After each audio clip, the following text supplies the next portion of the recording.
د یوسف علیہ السلام حسن په دنیا کې مشهور و، نو د رسول الله صلی الله علیه وسلم حسن بیا داسې و چې د اسمانونو ملائکوم خدای ته درخواست کړو چې یا الله مونږ خو چې کله نه پیدا یو نو مونږ ځمکې ته نه یو تلي، دا داسې حسین او جمیل پیغمبر دی چې په ځمکه پیدا کړی دی، نو یو ورځ خو اسمان ته هم راوله چې مونږ یې وګورو.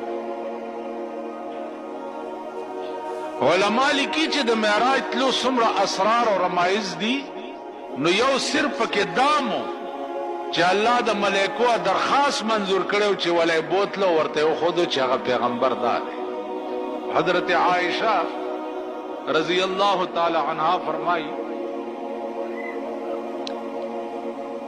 چې د سورلسمې سپوږمۍ وه او رسول الله صلی الله علیه وسلم په کټ کې پروت و، نو ما به کله کله سپوږمۍ ته وکته او کله به مې د ده مخ ته وکته. نو بی بی عائشہ فرمایي چې زما دې په خدای قسمی چې ما به د ده مخ ته وکته او بیا به مې سپوږمۍ ته کته، نو سپوږمۍ به راته تته ښکارېده.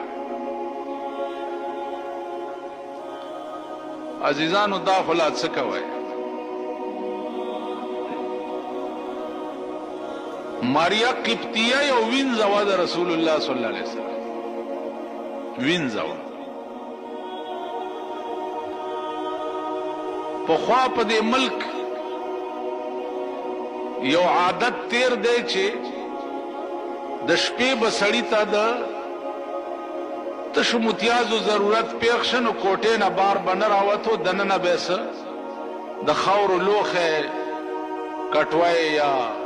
لوټا یا داسې څه شی ایښی و، نو کوټې نه به بار نه راوتو، نو هغې کې به یې کولې.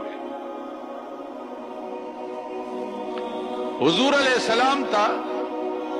د ورکوټي قضا حاجت ضرورت د شپې پیښ شوی دی، نو هغه لوښي کې کړي.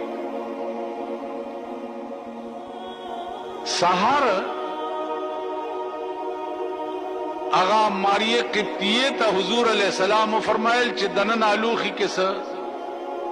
شی دی هغه بار توی کا. جلال الدین سیوطي لیکلي دي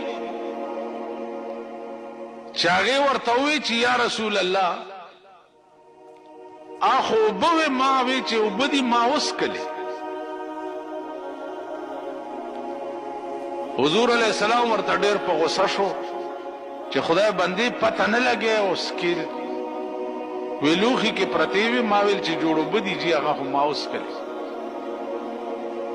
ورته وې ځه